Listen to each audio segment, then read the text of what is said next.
हम पहुंचाएंगे आप तक आपके एमएलए का रिपोर्ट कार्ड। आपका एमएलए देखिए सोमवार से शुक्रवार शाम 7 बजे सिर्फ जनता टीवी पर।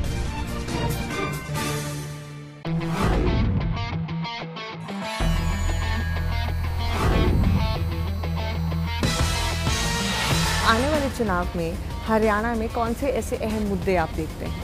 नौकरियों के अंदर सरेआम आज नौकरियों की हर एक नौकरी की रेट फिक्स है। किसी भी एमएलए से इनकी बात करिए, किसी भी मंत्री से बात करें, हर एक के रेट फिक्स होते हैं। पुलिस में लगने के इतने पैसे हैं, मास्टर भर्ती होने हैं तो वो उसके इतने पैसे हैं, लेक्चरर भर्ती होने हैं तो इतने पैसे हैं, फिक्स रेट आज है। फूड सिक्योरिटी बिल की आप बात कर रहे हैं, हरियाणा में सबसे पहले लागू किया गया। जब चुनाव आता है तब कांग्रेस पार्टी लोगों के वोट हथियाने के लिए इस तरह का काम करने का काम करती है। हरियाणा प्रदेश के अंदर वो देंगे किसको? बीपीएल के कार्ड तो निरंतर काटे जा रहे हैं। तो आपको लगता है कि हरियाणा में फूड सिक्योरिटी बिल जो लागू हुआ है वो पूरा फेलियर होगा? पूरा फेलियर होगा, इसमें कोई दो राय नहीं।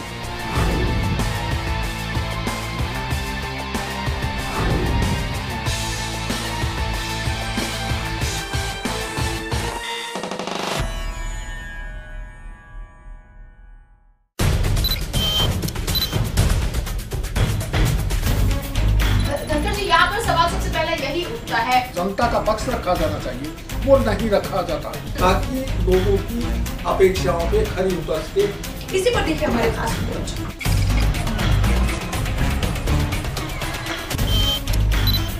देखिए सरकार सुनना तो चाहती ही नहीं, विपक्ष के बिना जो है सदन की कार्रवाई चलती रहती है। ये एक बड़ा सवाल इस पर उठ रहा है। ब्यूरो रिपोर्ट, जनता टीवी।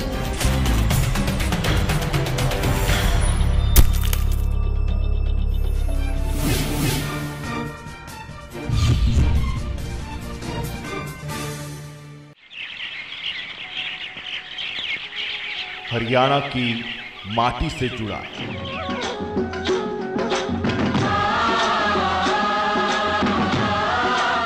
किसानों की सुनने वाला,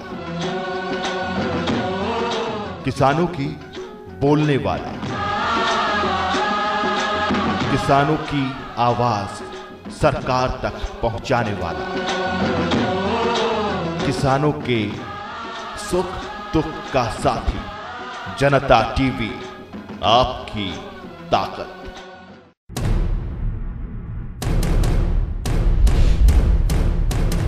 भ्रष्टाचार, अपराध, अन्याय, गरीबी और बेरोजगारी के खिलाफ उठाएं आवाज। नमस्कार, हमारा खास कार्यक्रम बोल जनता बोल। मैं हूं साकिब सुमन। मैं हूं पूजा यादव। मैं हूं आपके साथ जीनत सिद्दीकी। बेहद ही गंभीर सवाल के साथ सीधे सीधे आपसे जुड़ा हुआ है। आपकी जिंदगी से जुड़े हर मसले पर बोलने का देते हैं आपको मौका। स्वागत है आपका। मन से एक और ऐसा सवाल। आज हम आपसे यही जानने की कोशिश करें, एक बड़ा तजुर्बा रखते हो पार्टी का, ऐसे में आम जनता क्या सोच रही है? बनते हैं आपकी आवाज, आपकी ताकत। बनिए बोल जनता बोल का हिस्सा। देखिए रोज सुबह 8 बजे, दोपहर 2 बजे और रात 8 बजे सिर्फ जनता टीवी पर।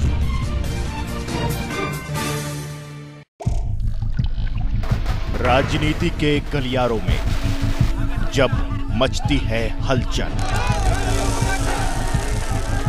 सत्ता की चाहत जब जनता को करती है गुमराह, सियासत की उठापटक के बीच जब समझ न आए खबरों की हकीकत, तो देखें जनता टीवी। हम दिखाएंगे आपको निष्पक्ष और सीधी खबर।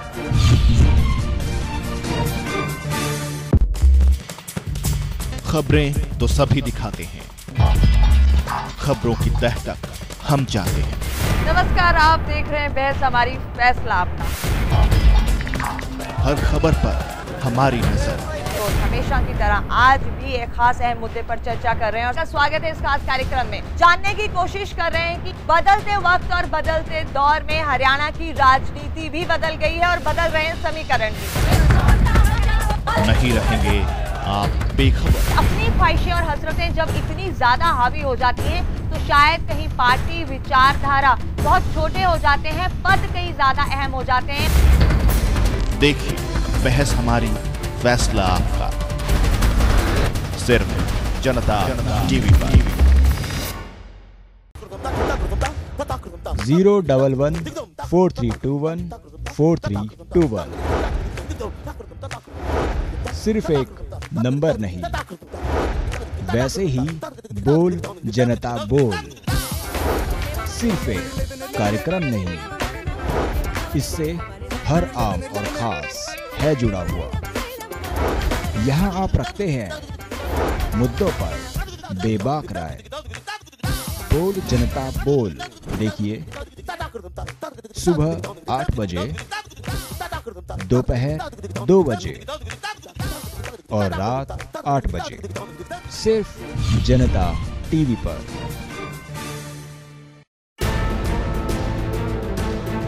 सबने बोला पर हमने करके दिखाया। नमस्कार, आप देख रहे हैं प्रोग्राम आपका एमएलए। हमेशा की तरह आज भी एक खास एमएलए विधायक हमारे साथ हैं। नलवा से विधायक प्रोफेसर संपत सिंह, रोहतक के विधायक पीबी बत्रा। आज हम बात करेंगे पानीपत जिले के स्मालखा हलके की। घोटाले में फंस गई सरकार। नैलो ने उच्च स्तरीय जांच कराने की रखी मांग पूरी न होने पर नैलो करेगी जिला स्तरीय प्रदर्शन। सीडी मामले से जुड़े कांग्रेसी नेताओं की गिरफ्तारी की भी हो रही मांग। सीडी कांड में फंसे संजय छोकर ने अपने ऊपर लगे आरोपों को बताया निराधार, कहा इनेलो नेताओं पर हो कार्रवाई।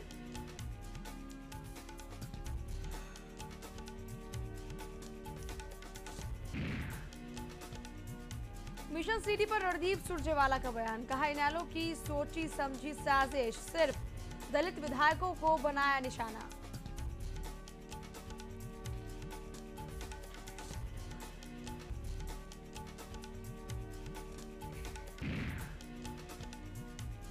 रेलवे की जींदवासियों को सौगात, अब जींद स्टेशन पर रुकेगी दिल्ली लुधियाना शताब्दी एक्सप्रेस। हफ्ते में 7 दिन चलेगी ये शताब्दी एक्सप्रेस।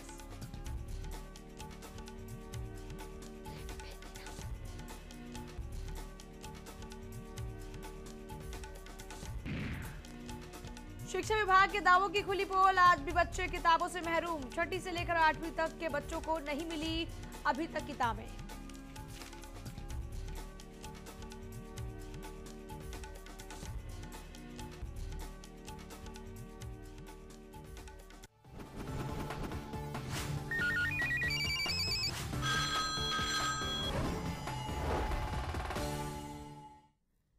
नमस्कार, हमारे खास कार्यक्रम बोल जनता बोल में स्वागत है आप सभी का। आप सभी के साथ मैं हूं पूजा यादव।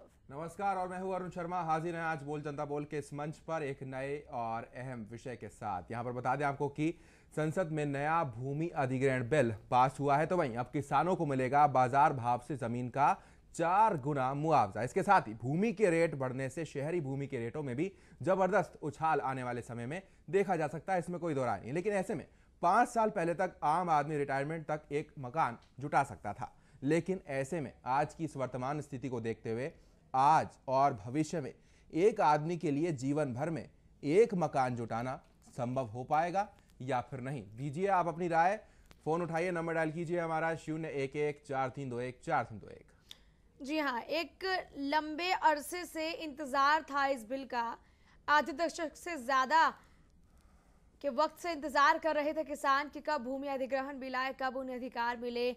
और अब जिस तरह से कुछ संशोधन भी हुए हैं और इन संशोधनों में एक संशोधन जो साफ तौर पर ग्रामीण क्षेत्रों में बाजार भाव के मुताबिक 4 गुनी कीमत मिलेगी, वहीं शहरी की अगर बात की जाए शहरी तर्ज पर 2 गुने जो दाम है वो मिलेंगे किसानों को।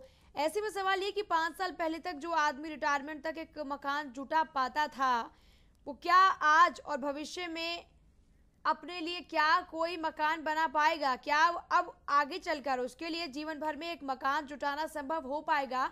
क्योंकि इस तरह से जमीन की कीमत 7वें आसमान को भी पार कर सकती है, क्योंकि अभी जिस तरह से लगातार कीमतों में उछाल दर्ज हो रहा है, अभी आप जिंदगी में पाई पाई जोड़कर आखिरकार अपनी जिंदगी के एंड में जाकर मकान बना पाते हैं। तो अब जो हालात बन रहे हैं, क्या उसमें पॉसिबल होगा ये सब कुछ? केसी शर्मा जी हैं इस बीच हमारे साथ, पहले दर्शक हमारे। शर्मा जी बताएं, क्या कहना चाहते हैं आज के सवाल पर आप? हेलो जी शर्मा जी बताएं। हाँ जी बताइए, क्या राय है आपकी? हमारी राय ये है कि कांग्रेस सरकार ने एक बहुत बड़ा काम कर दिया है, जो भूमि अधिग्रहण के साथ उन्होंने ये बिल पास किया है। ये एक बहुत बड़ी उपलब्धि है और सब लोगों को इसके लिए एक बहुत बड़ा कार्य दिया है और बधाई का पात्र है। मैं आपसे यही वेदना करता हूँ कि जो मकान बनाने की आपने बात की है वो तो एक आदमी के निर्भर करता है, उसका क्या है, उसमें उसका भविष्य, उसकी क्या उसकी इनकम है, वो इनकम से कैसे सेविंग कर सकता है, ये तो हर आदमी की अपनी अपनी अलग से बात है ना।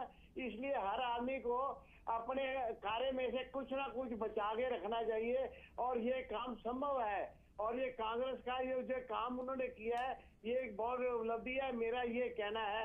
अमृतसर से केसी शर्मा। बहुत शुक्रिया आपका अपनी बात रखने के लिए। यानी केसी शर्मा जी सरकार के इस कदम के साथ में सहमत नजर आ रहे हैं। कोई दो राय नहीं है कि अभी के लिए फायदेमंद है, लेकिन आने वाले वक्त में बहुत मुश्किल नहीं होंगी। आपकी राय क्या है जानने की कोशिश लगातार कर रहे हैं। फिलहाल इस बीच हमारे साथ दया किशन जुड़ चुके हैं। दया किशन जी नमस्कार, स्वागत आपका कार्यक्रम में। बताइए क्या कहना चाहते हैं सवाल पर? हाँ जी नमस्कार जी। नमस्कार दया किशन जी, बोलिएगा। देखिए, हिंदुस्तान अमेरिका से अनाज खरीद के खाता था जी, और अमेरिका इसे अपना गला सड़ा अनाज देता था। आज इस किसान ने सरकार के गोडाउन ओवरफ्लो कर दिए, लेकिन फिर भी उस किसान को फसलों का लागत मूल्य भी नहीं मिल रहा जी। कर्ज के बोझ के तले इतना दब चुका है, किसान अपने अंग बेचने पर भी मजबूर हो गया है। ऐसे में ऐसा बिल आना बहुत खुशी की बात है जी। इस बिल की वजह से हर किसान करोड़पति बन गया है। कुछ मित्र कह रहे हैं इसके दूरगामी परिणाम अच्छे नहीं होंगे। अगर इसी तरह जनसंख्या बढ़ती रही तो भविष्य में भोजन और मकानों की समस्या तो छिड़ेगी ही जी। आज भी कई मुल्क जिनके पास जमीनें कम है समुद्रों में शहर बसा रहे हैं जी, जमीन के अंदर शहर बसा रहे हैं, आकाश में शहर बसा रहे हैं। हमें जनसंख्या पर कंट्रोल पाना होगा, साइंस को विकसित करना होगा, तभी समस्या का हल हो सकता है। धन्यवाद। शुक्रिया आपका दया किशन जी हमारे साथ जुड़ने के लिए। तो अभी वर्तमान स्थिति की बात की जाए तो यहाँ पर किसानों के लिए बेहद खुशनुमा घड़ी है इस भूमि अधिग्रहण बिल को लेकर, लेकिन आने वाले जो दूरगामी परिणाम है इसके अच्छे नहीं दिखाई दे रहे हैं। एक तो पहले से ही भूमि के रेट काफ़ी ज़्यादा बढ़े हुए हैं, लेकिन आने वाले समय में ज़बरदस्त उछाल इसके अंदर देखा जाएगा, तब आम आदमी के लिए बड़ा मुश्किल हो जाएगा एक घर खरीदना। जी हाँ, जैसे ही भूमि के रेट बढ़ेंगे उसका फायदा उस वक्त के लिए किसान को जरूर होगा, लेकिन उसके बाद में वो किसान भी खुद वहां जमीन नहीं खरीद पाएगा, क्योंकि उसके बाद में आप सोचिए जब आपको 4 गुना उसके दाम मिलेंगे तो उसके असलियत में जो दाम होंगे आगे चलकर वो क्या होंगे। यानी क्या वो आम जनता की पहुंच से बिल्कुल दूर हो जाएगी वो जमीन? क्या कोई भी आम नागरिक वो घर नहीं बना पाएगा? कुछ सवाल हैं, सोचने की जरूरत है। फिलहाल एसएस भूरा जी हमारे साथ हैं। भूरा जी बताएं, आप क्या सोच रहे हैं आज के सवाल पर? नमस्कार। देखिए, तो सरकार ने किसानों के कलेक्टर रेट एकदम से 4 गुना करने की बात कही है। पहले ही जमीन के रेट इतने ही कम थे, इतने कम थे, उनको बढ़ा करके आज तक भी एवरेज निकाली जाए किसी चीज की, उसकी बराबर नहीं है। और फिर भी ये एकदम चुनाव के टाइम पर थोड़ा सा जीवन दान सा दिखा करके मैच स्टंट है। जमीन तो इतनी अधिग्रहण नहीं करनी चाहिए। खास बात तो आबादी गुणात्मक रूप से बढ़ती जा रही है, समस्या अन्न की भी आ जाएगी। बिल्कुल। और खासकर प्रॉपर्टी डीलरों को और इनको जमीन पर दे करके कोई जरूरी चीज के लिए जमीन अधिग्रहण करनी जरूरी होती है। तो डीएलएफ वगैरह बनाने के लिए जमीन खरीद, मैं इस बात के हक में नहीं हूँ। और पहले भी जिसकी जमीन अधिग्रहण हुई है वो किसान आज पछता रहे हैं। रोज आप मीडिया में भी देखते हैं, स्ट्राइक करेंगे हमारी जमीन वापस दी जाए। और इतने उनसे रेट दिखा करके अगर किसी किसान की अगर जमीन अधिग्रहण की जाएगी, आने वाले टाइम में वो भी पछताएगा और उस जमीन को अपनी वापसी मांगेगा। जमीन तो एक थाली की रोटी है, कम से कम यूज करनी चाहिए। धन्यवाद। बहुत शुक्रिया आपका। तो आज हमारे खास कार्यक्रम के जरिए एक अहम सवाल लेकर हम आपके सामने हाजिर हैं। संसद ने नया भूमि अधिग्रहण बिल पास कर दिया है। किसानों को अब इसके मुताबिक बाजार भाव से जमीन का 4 गुना दाम मिलेगा। भूमि के रेट बढ़ने से शहरी भूमि के रेंटों में भी उछाल आएगा। सीधी सी बात है, 5 साल पहले तक एक आदमी रिटायरमेंट तक एक मकान जुटा पाता था बमुश्किल, लेकिन क्या आज और भविष्य में अब एक आदमी के लिए जीवन भर में एक मकान जुटाना संभव हो पाएगा? आज के परिप्रेक्ष्य में, आज के हालातों को मद्देनजर रखते हुए क्या आपको लगता है कि आने वाले वक्त में एक आम आदमी अपनी जिंदगी की जो कमाई है उसमें से पाई बचाकर भी क्या रिटायरमेंट के वक्त में भी जाकर एक मकान जुटा पाएगा? क्या यह संभव होगा? अनिल अंकुश जी हमारे साथ इस वक्त, हमारे नियमित दर्शक। अनिल जी बताएं, आज के इस अहम सवाल पर आप क्या सोच रहे हैं? पूजा जी नमस्कार। जी नमस्ते, बताएं। पूजा जी फोन मत काटना, मैं कल मेरा फोन नहीं लग सका था। मैं कल की बात और आज की बात, आपका जो कल का क्वेश्चन था शाम का और आज का क्वेश्चन जी एक दूसरे से जुड़ा हुआ है जी। जी बताएं। चाटुकारिता की हद होती है मैडम, और एक आदमी ने जिसको किसी चीज का ज्ञान ही नहीं है उसने बिल पेश कर दिया और उन्हें वाह करके उस परिवार के प्रति वफादारी दिखाने के लिए उस बिल को पास करवा दिया। अब इस बिल की खामियां देखिए मैडम। सबसे पहली बात तो ये है कि जो ये बिल पास हुआ है, तो आम तौर पर आप ये देखिए कि जमींदार के पास जमीन रही हुई नहीं है, और जो जमीन उन्होंने ले रखी या तो माफिया गिरोह ने ले ली है या राजनेताओं ने ले ली है। उन लोगों को हमारे सीएम ये बता रहे हैं कि देश के किसान हैं, उनकी जमीन जरूर 6 गुना और 8 गुना रेट पर बिकेगी। और उसके साथ साथ ये कहा है कि 80% जो किसान जहाँ पर राजी होंगे वो तो 20% की धक्के से खरीद ली जाएंगी। अब ये देखिए कि अगर कलेक्टोरेट रेट भी अगर आप लगाया जाए, वो भी बाजार भाव से 6वां हिस्सा कम होता है। हर जगह पर रजिस्ट्री का आप देखिए नंबर 1 और नंबर 2 में रजिस्ट्रियां होती है। जमींदार को तो तब भी नुकसान होगा मैडम, हर अवस्था के नुकसान होगा। और ऐसे अगर लैंड एक्विजिशन एक्ट लागू होता रहा, पहले जो लैंड एक्विजिशन एक्ट था, पटवारी से लेकर के वहां का एमएलए एमपी तक अरबोपति हो जाते थे। आर्टिफिशियल मतलब वो पुछा करके उनके पास में क्या नाम है नोटिस पुछा करके और फिर जमीन को छोड़ दिया जाता था। ठीक वही सिस्टम होने वाला है। ये सिर्फ दिवा स्वप्न के अलावा कोई चीज नहीं है। जमींदार को इससे आपको तो अब भी कोई फायदा नहीं होगा और आगे भी कोई फायदा नहीं होगा। इसकी बजाय ये कानून लागू होना चाहिए, जिन लोगों की जमीन अब इससे पहले ले ली गई है, जिनको सेज को या इनको वाड्रा को या जिन लोगों को बेच दी गई है, उनका 6 गुना दाम उन लोगों को दिवाया जाए और उनको कानूनी हक के हिसाब से जो उनका पैसा बनता है उन लोगों को, जो लोगों जमीन को होते हैं उनको दे दिया जाए। आगे जमींदार अपनी फसल अपने अनुसार से बेचे अपनी जमीन, न कि कोई सरकार का काम जमीन बेचना थोड़ी ना है। सरकार जमीन बेचने का काम कर रही है, दलाली का काम कर रही है, देश इसका काम कर रही है, समाज को देश इसका काम कर, जमीन अपने आप जिसको जरूरत होगी वो जमींदार से जाकर के खरीद ले। ये सब के सब कानून गलत हो रहे हैं, स्वप्न दिखाए जा रहे हैं, लोगों को ठगी है। बेहद शुक्रिया आपका अपनी बात रखने के लिए। आप भी हमारे साथ जुड़ सकते हैं, डायल कीजिए 011432144321। फिलहाल राकेश जी हमारे साथ हैं लाइन पे। राकेश जी आपका स्वागत कार्यक्रम में, बताइए आप क्या कहना चाहते हैं? राकेश जी बोलिएगा। नमस्कार राकेश जी। नमस्कार मैडम जी। नमस्ते। नमस्कार, कहिए क्या कहना चाहते हैं? हाँ मैडम, जो ये अधिग्रहण वाला फंडा है गवर्नमेंट का जी, चलो वो तो जैसा भी है, पर गवर्नमेंट जो भी गवर्नमेंट जिस भी एरिया में अधिग्रहण करती है, हाँ जी, ठीक है, वो अधिग्रहण करके किसी इंडस्ट्री मालिक को देती है जमीन। वो इंडस्ट्री उस जहाँ भी इंडस्ट्री लगाती है वहाँ के लोकल जो भी लेबर है वहाँ को काम नहीं देती। अगर काम देती भी है तो कितने में 3000 या 4500 रुपए महीना। ठीक है, मैं ये अपने लेबर मिनिस्टर से ये पूछना चाहता हूँ कि जो सरकारी रेट है मजदूरी का वो भी नहीं देती है। क्या ये इन्होंने कभी इंडस्ट्री वाले को या किसी छानबीन किया कि क्या वो दे रहे हैं, सैलरी क्या दे रहे हैं? जी नहीं, ये सब मिले हुए हैं। बहुत बहुत शुक्रिया आपका राकेश जी हमारे साथ जुड़ने के लिए। आप भी जुड़िए हमारे साथ। बेहद ही अहम सवाल है भूमि अधिग्रहण बिल को लेकर भी और एक आम आदमी के घर खरीदने के सपने को लेकर भी, जो अब से 5 साल पहले तक कारगर होता हुआ दिखता था, लेकिन अब कितनी मुश्किल उस आम आदमी के लिए आएगी एक घर जुटाने में। जी हाँ, भूमि अधिग्रहण के जरिए सीधे सीधे किसानों को फायदा पहुंचाने की कोशिश तो की जा रही है, लेकिन नया कानून किसानों की जमीन के जबरन अधिग्रहण की इजाजत तो नहीं देता। फिर भी रक्षा, राष्ट्रीय सुरक्षा के मद्देनजर सरकार भूमि का अधिग्रहण करेगी। उन्हें उचित मुआवजा पाने का हक भी होगा। किस तरह की जमीन का अधिग्रहण करना है यह हक राज्य को ही दिया गया है, यानी ये तय करने का अधिकार राज्य के पास होगा। विधेयक में लगभग 158 छोटे 28 बड़े संशोधन हुए हैं। ऐसे में 13 जो संशोधन हुए हैं वो स्थायी समिति के जरिए, 13 संशोधन शरद पवार की जो समिति है उसके जरिए, और 2 जो संशोधन है विपक्ष की नेता सुषमा स्वराज की समिति के जरिए। तो ऐसे में जो कुल मिलाकर सवाल उठ रहा है वो ये कि जो 5 साल पहले तक आम आदमी रिटायरमेंट तक एक मकान जुटा पाता था, क्या आने वाले टाइम में या फिर आज एक मकान जुटाना किसी आम आदमी के लिए संभव होगा? एक और दर्शक इस बीच हमारे साथ, बताइए बलवान जी क्या कहना चाहते हैं आप? बलवान जी आवाज पहुंच रही है आप तक? जो जमीन से अधिग्रहण से जो बात है वो तो एक अलग बात है। सरकार ने कोर्ट का नाम लेके अभी जो बजरी और रेत के ऊपर रोक लगाई हुई है, अभी सभी जगह इसके लिए दंगे भी हो रहे हैं, जैसे अभी नोएडा में हुआ था पीछे। सारे हिंदुस्तान के अंदर ये कोर्ट का नाम लेके जो सारे काम रुके हुए हैं रेत और बजरी की वजह से, ये कौन सा तरीका है? आज जो रेत कल तक मुफ्त में दुनिया अपना खेतों से या कहीं से ले आती थी, आज 12-12 हजार रुपए की ट्रॉली हो रही है, मकान कहाँ से बनाएंगे?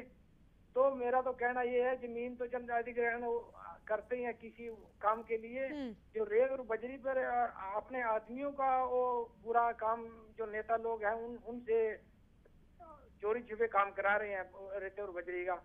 तो ये जो कार्रवाई हो रही है इसके लिए मैं ये कहता हूँ कि सुप्रीम कोर्ट के कितने आदेश मानती है सरकार? आज अपना इनको आरटीआई का जो कानून है अपने आप बदल दिया। कितने कानून है जो सुप्रीम कोर्ट के नहीं मानते? और हरियाणा पंजाब का जो SYL का पानी के लिए चौटाला से 1 साल पहले ये आदेश आया था कि पंजाब को उसके लिए खर्चा देना पड़ेगा अगर ये इसको SYL को नहीं बनाती है। तो चलिए बलवान जी, शुक्रिया आपको अपनी बात रखने के लिए। हमारे आज के सवाल पर आप लोगों की क्या राय है वही जानने की लगातार कोशिश कर रहे हैं। जुड़ सकते हैं हमारे साथ। फिलहाल प्रगट सिंह हमारे साथ जुड़े हुए हैं। प्रगट सिंह जी आपका स्वागत। आप बताइए क्या कहना चाहते हैं विषय को देखते हुए?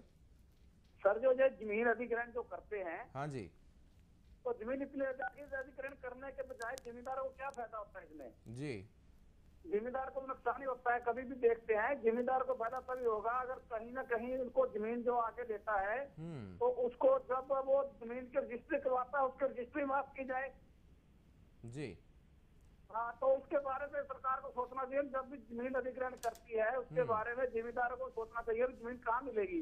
ये जमीन अधिग्रहण करे जा रहे इसका रेट भी पूरा नहीं मिल रहा किसी को। जी, ये कागजों में कहने की बातें हैं, मेरे जब मिलेगा तभी की बात है ना। अभी तो ये कानून लागू करवा दिया, बिल्कुल। तो जब कानून आगे जमींदार को मिल पाएगा तभी ये पता चलेगा ना क्या किया इन्होंने। शुक्रिया आपका प्रगट सिंह जी हमारे साथ जुड़ने के लिए। तो बता दें आपको ये नया भूमि अधिग्रहण बिल भूमि अधिग्रहण की प्रक्रिया में पारदर्शिता लाएगा जो अब तक नहीं देखने को मिल रही थी, लेकिन इसमें तमाम तरह की खामियां हैं वो लगातार उजागर हो रही है। उन तमाम बिंदुओं पर हम चर्चा कर रहे हैं कि अब सीधे तौर पर इससे खेती पर खासा फर्क पड़ेगा, असर पड़ेगा, और भी तमाम बिंदुओं पर चर्चा करेंगे। लेकिन फिलहाल आज के सवाल पर कुछ भी आप कहना चाह रहे हैं जरूर हमें बताइए। सीधे तौर पर आज का सवाल हमारा कीमत को लेकर है।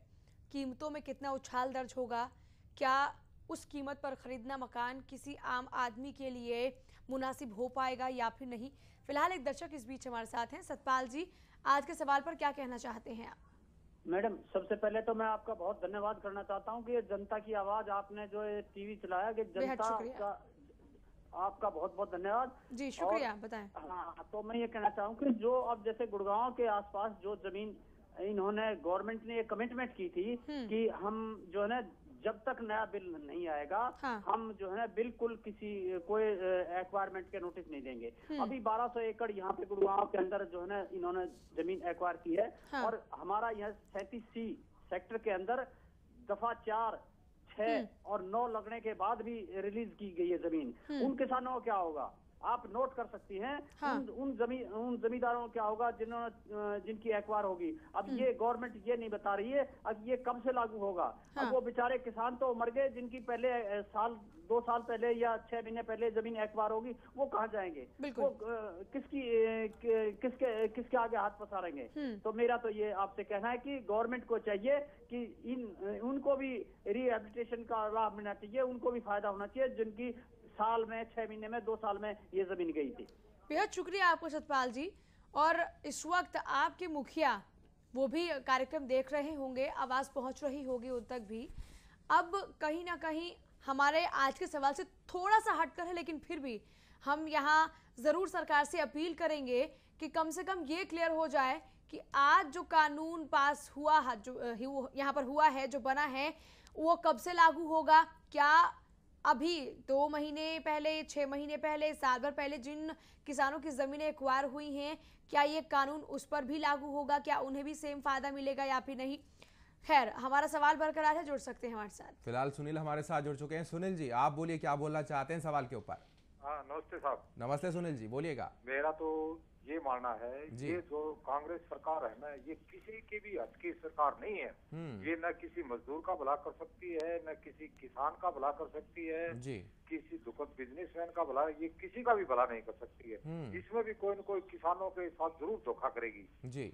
कहीं न कहीं इनने जो है ना, ये किसानों का कोई ऐसा पेच फंसाएगी जिससे किसान बेचारे फंस जाएंगे। किसान मजदूर तो अनपढ़ होता है, इतने कानून जानता नहीं है, उनको कहीं न कहीं ऐसे धोखे में फंसा लेगी और उनकी जमीन खोज लेगी।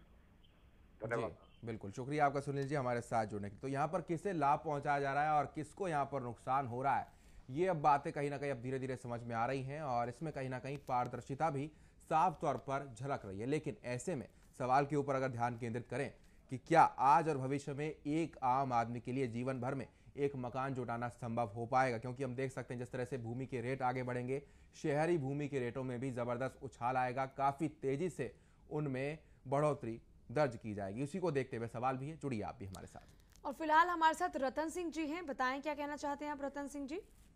मैं ये कह रहा हूँ कि जो आप ये जमीन अधिग्रहण का बिल पास कराया ना इन्होंने, हाँ जी, ये जमीन का बहुत रेट कम है।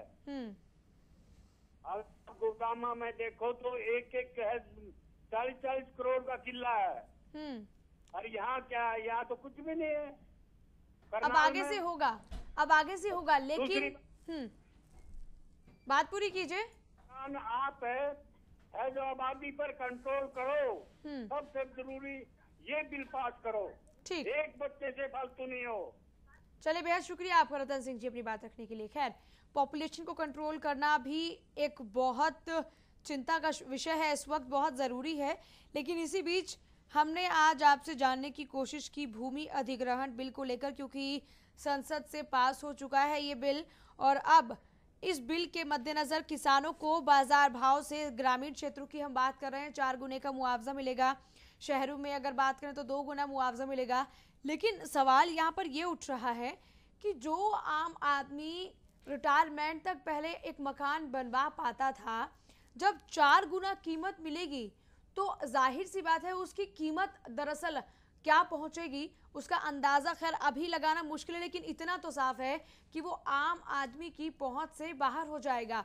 यानी कि आने वाले वक्त में अपने लिए छत का जुगाड़ करना भी आम आदमी के लिए बेहद मुश्किल भरा हो जाएगा, क्योंकि अगर आसमान छुएंगे जो ज़मीन के दाम हैं तो जाहिर सी बात है ज़मीन खरीदना मुनासिब नहीं होगा, छत पाना तो दूर की बात है। चलिए, फिलहाल के लिए बोल जनता बोलने फिलहाल इतना ही, लेकिन तमाम खबरों के लिए आप बने रहिए जनता टीवी के साथ। नमस्कार।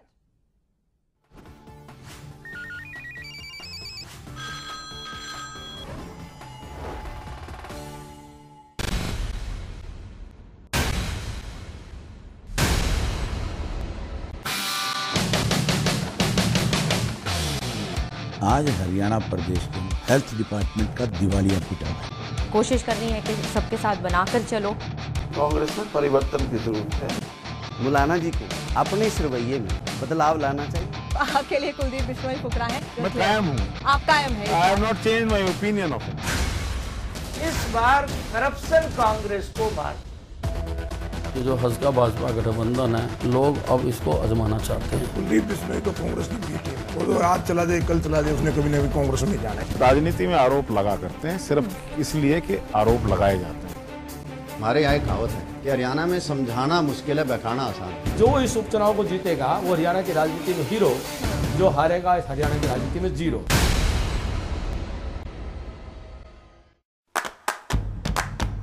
हर नागरिक की एक पहचान, जन्म से लेकर मृत्यु तक, स्कूल से लेकर अस्पताल तक, सबका एक यूनिक नंबर, एक ही नंबर से हर जगह एंट्री, तो यूआईडी को बनाओ हथियार।